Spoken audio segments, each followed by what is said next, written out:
by the end of this decade, the world is going to be at least 50 million workers short. We'd be more than delighted to pay them each $50,000 to come to work. Welcome to GTC!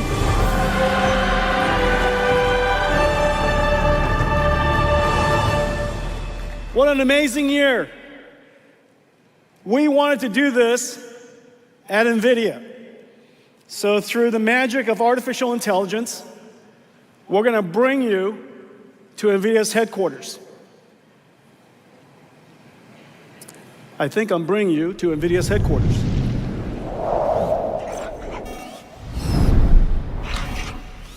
What do you think? This is where we work. This is where we work. What an amazing year it was, and we have a lot of incredible things to talk about. And I just want you to know that I'm up here without a net. There are no scripts, there's no teleprompter, and I've got a lot of things to cover, so let's get started. GTC started with GeForce. It all started with GeForce. And today, I have here a GeForce 5090. And 5090, unbelievably, 25 years later, 25 years after we started working on GeForce, GeForce is sold out all over the world. This is the 5090, the Blackwell generation, and comparing it to the 4090, look how it's 30% smaller in volume. It's 30% better at dissipating energy and incredible performance. Hard to even compare, and the reason for that is because of artificial intelligence. GeForce brought CUDA to the world. CUDA enabled AI, and AI has now come back to revolutionize computer graphics. What you're looking at is real-time computer graphics, 100% path traced. For every pixel that's rendered, artificial intelligence predicts the other 15. Think about this for a second. For every pixel that we mathematically rendered, artificial intelligence inferred the other 15. And it has to do so with so much precision that the image looks right, and it's temporally accurate, meaning that from frame to frame to frame, going forward or backwards because it's computer graphics, it has to stay temporally stable. Incredible. Today, I'm super excited to announce that GM has selected NVIDIA to partner with them to build their future self-driving car fleet.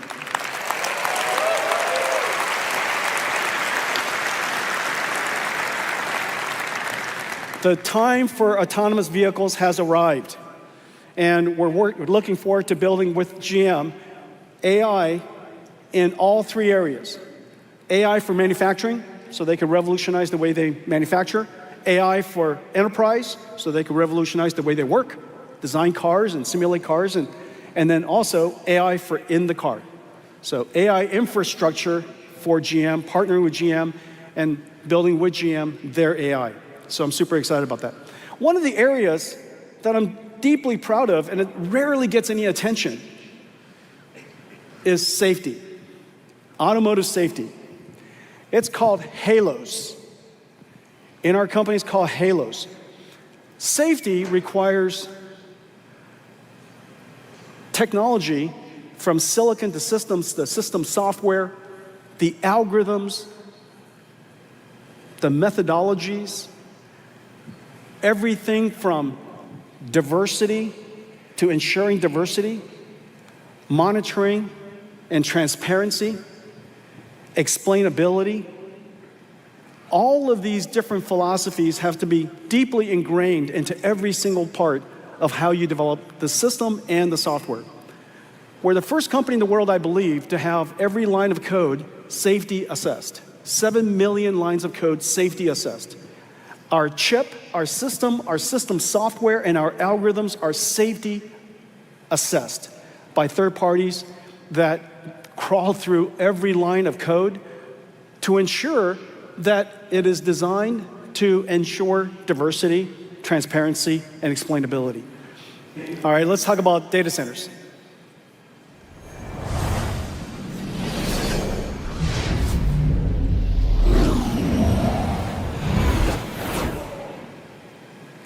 That's not bad, huh? Blackwell is in full production, and this is what it looks like.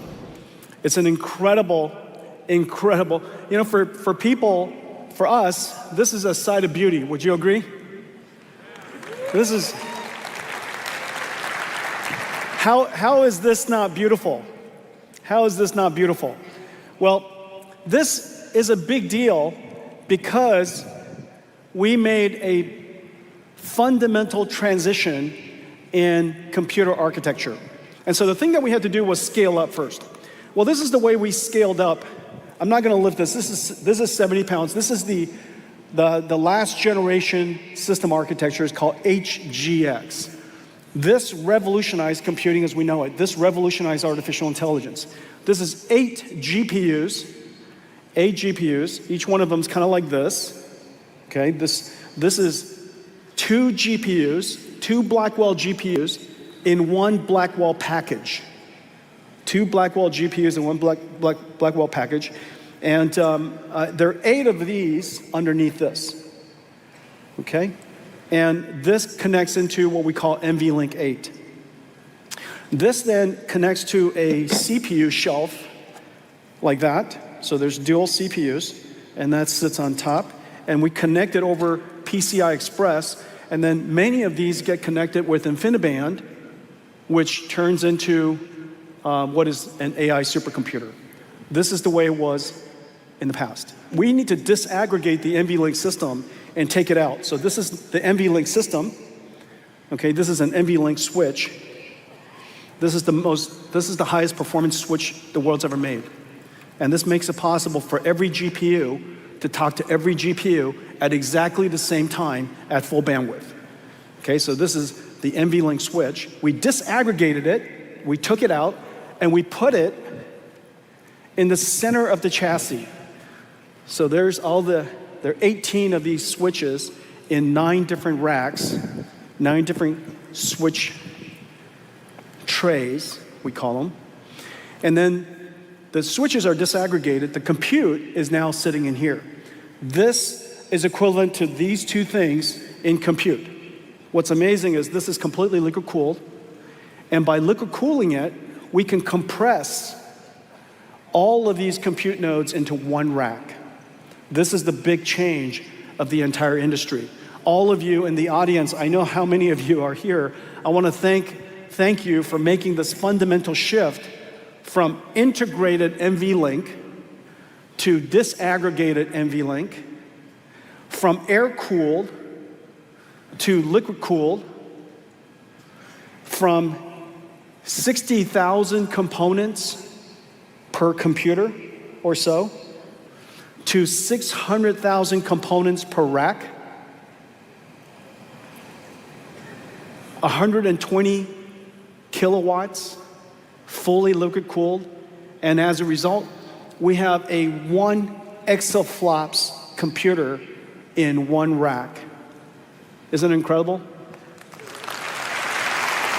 The way to solve this problem is to disaggregate it, as I described, into the Grace Blackwell MVLink 72 rack. But as a result, we have done the ultimate scale up. This is the most extreme scale up the world has ever done. The amount of computation that's possible here, the memory bandwidth, 570 terabytes per second. Everything in this machine is now in T's. Everything's a trillion. And you have an exaflops, which is 1,000,000 trillion floating point operations per second. Today we're announcing the NVIDIA Dynamo.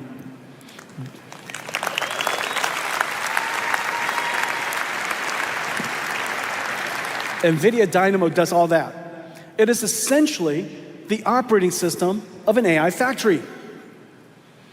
Whereas in the past, in the way that we ran data centers, our operating system would be something like VMware. And we would orchestrate, and we still do, we're a big user, we would orchestrate a whole bunch of different enterprise applications running on top of our enterprise IT.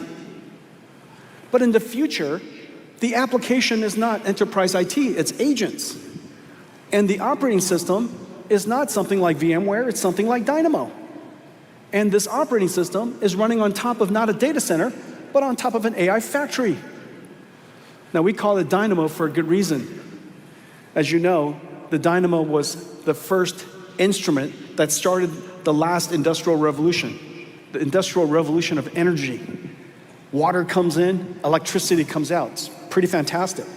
You know, water comes in, you light it on fire, turn it to steam, and what comes out is this invisible thing that's incredibly valuable. It took another 80 years to go to alternating current, but Dynamo is where it all started. Okay, so we decided to call this operating system, this piece of software, insanely complicated software, the NVIDIA Dynamo. This is what a PC should look like. 20 petaflops. Unbelievable, 72 CPU cores, chip-to-chip interface, HBM memory, and just in case, some PCI Express slots for your GeForce. Okay, so this is called DJX Station. DJX Spark and DJX Station are going to be available by all of the OEMs.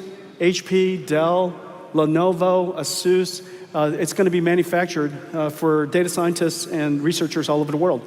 This is the computer of the age of AI. This is what computers should look like. And this is what computers will run in the future. And we have a whole lineup for enterprise now, from little tiny one to workstation ones, the server ones to supercomputer ones, and these will be available by all of our partners. So let's go talk about robotics, shall we?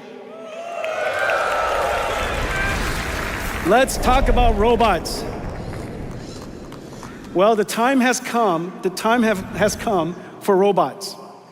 Robots have the benefit of being able to interact with the physical world and do things that otherwise digital information cannot. We know very clearly that the world has severe shortage of human laborers, human workers. By the end of this decade, the world is going to be at least 50 million workers short. We'd be more than delighted to pay them each $50,000 to come to work. We're probably going to have to pay robots $50,000 a year to come to work. And so this is going to be a very, very large industry. We created a system called Omniverse. It's our operating system for physical AIs. You've heard me talk about Omniverse for a long time. We added 2 technologies to it. Today I'm going to show you 2 things. One of them is so that we could scale AI with generative capabilities.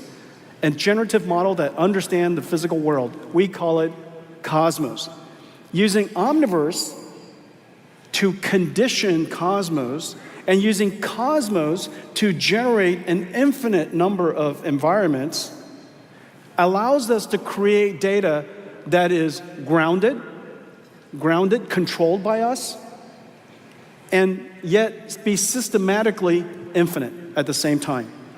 Okay, so you see Omniverse, we used candy colors to give you an example of us controlling the robot in the scenario perfectly, and yet Cosmos can create all these virtual environments. The second thing, just as we were talking about earlier, one of the incredible scaling capabilities of language models today is reinforcement learning, verifiable rewards. The question is, what's the verifiable rewards in robotics? And as we know very well, it's the laws of physics. Verifiable physics rewards. And so we need an incredible physics engine. Well, most physics engines have been designed for a variety of reasons. They could be designed because we want to use it for large machineries, or maybe we design it for virtual worlds, video games and such. But we need a physics engine that is designed for very fine-grained, rigid and soft bodies, designed for being able to train tactile feedback and fine motor skills and actuator controls. We need it to be GPU accelerated so that these virtual worlds could live in super linear time, super real time, and train these AI models incredibly fast. And we need it to be integrated harmoniously into a framework that is used by roboticists all over the world, Mujoko. And so today we're announcing something really, really special. It is a partnership of 3 companies: DeepMind, Disney Research, and NVIDIA, and we call it Newton.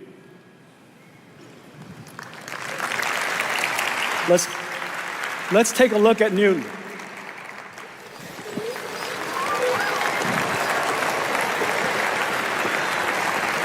Tell me that wasn't amazing. Hey, Blue. How are you doing? How do you like your new physics engine? You like it, huh? Yeah, I bet. I know. Tactile feedback, rigid body, soft body simulation, super real time. Can you imagine just now what you were looking at is complete real time simulation? This is how we're going to train robots in the future.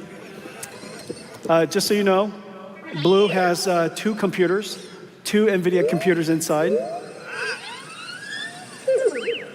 Look how smart you are. Yes, you're smart. Okay. All right. Hey, Blue, listen. How about let's take them home? Let's finish this keynote. Our robotics has been making enormous progress. And today we're announcing that Groot N1 is open sourced. Well, have a great GTC. Thank you. Hey, Blue. Let's go home. Good job.